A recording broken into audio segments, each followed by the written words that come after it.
In this video we are talking about complementary feeding or starting solid food to your newly born baby.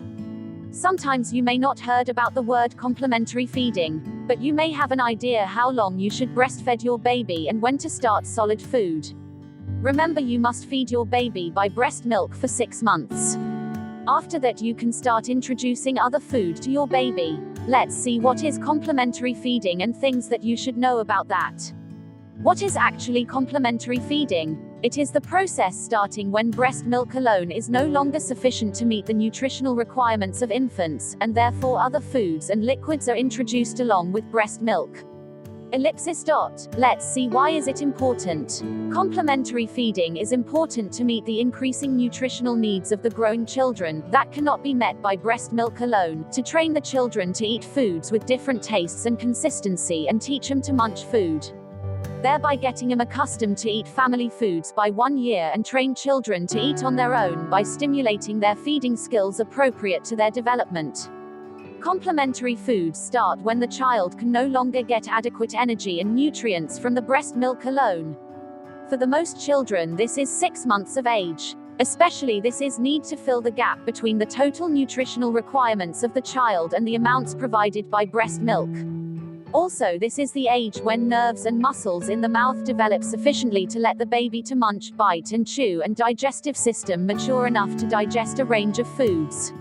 Starting complementary feeding too early or starting it too late are both undesirable. But you have to remember, starting complementary feeding too early is not suitable because when still infant does not need the foods and it displaces the breast milk.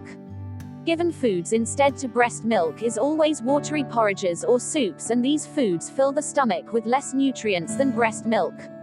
Infant receive less protective factors in breast milk.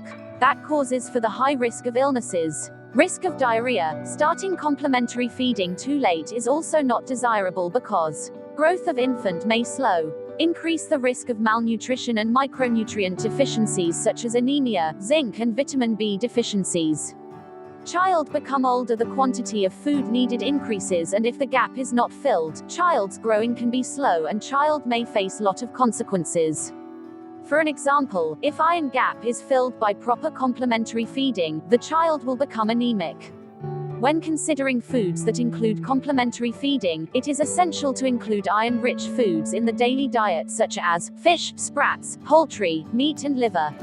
Also plant sources which rich in iron such as gotukola, sarana, thampala, soya, green gram, cowpea etc. can include in daily diet. But it is important to add vitamin C source, lemon, lime, guava and banana to increase bioavailability of iron in plant sources. Liver, egg yolk, pumpkin, yellow sweet potatoes, dark green leaves can add as a source of vitamin A. Milk-based products such as yogurt and curd can be given from 7th month. Sugar and salt should not add in preparation of food during the first year. Breastfeeding should be continued within the first year while giving complementary food appropriately.